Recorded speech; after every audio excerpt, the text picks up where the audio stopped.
My name is Mike. I'm at Highland Hill Farm. Today is January 8th, I believe, and we are trimming green giants in the field. This right here, this is a good example of a green giant that we had in the field. We planted this tree 2 years ago. It was about 8 inches tall when we planted it in a 1-quart container.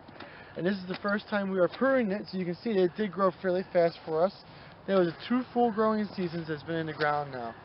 So we should have trimmed it last year, but sometimes on nurseries we get so busy with work that we just don't get everything done, and that's why we're out here and it's maybe 10 degrees and we're trimming trees. But this is a green giant, and this is a good one to go over because it has everything that I really want to discuss about on what I think is important for the arborvitae. And I like our arborvitaes to have one central leader to it. That's the #1 thing that I want. I don't even care if it's sparse or anything like that, just one leader. But this one here has a second leader growing up on it. And we want to take care of that so it doesn't become a competitor or a dual leader or a codominant leader or whatever other word you want to use. So when we first start out, we'll go over to a spot where real nice branch union's at and cut off the piece that we want to get rid of. That way we have one leader, very defined.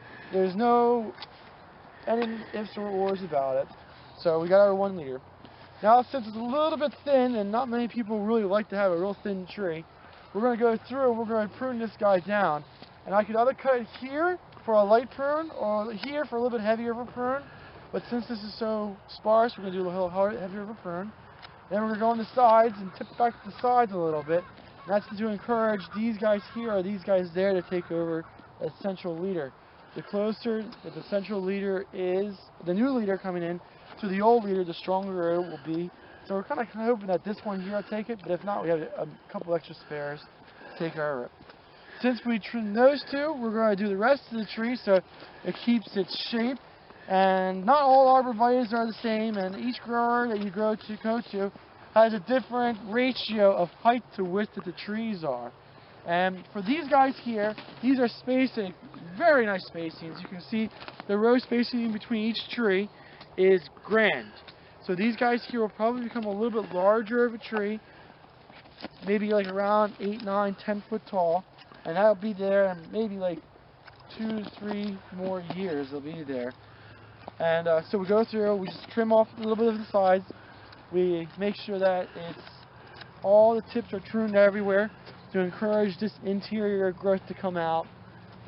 And next year when we come out, what I would like to see is this interior growth grow out, fill in, so you won't be able to see the trunk of the tree. Oh, you will be able to, but it won't be so obvious. I also like to see a new leader sprout up on one of these. We may have to come through, and if 2 or 3 of them develop, we may have to go through and trim them. But arborvitae, green giant especially, doesn't really do that. They usually have just one, and that's all that it does. So that's kind of how I like the tree. Again, one central leader, shaped, a little bit denser. If you didn't want to make it dense, that's fine, but as long as it has one leader, you're pretty much good to go.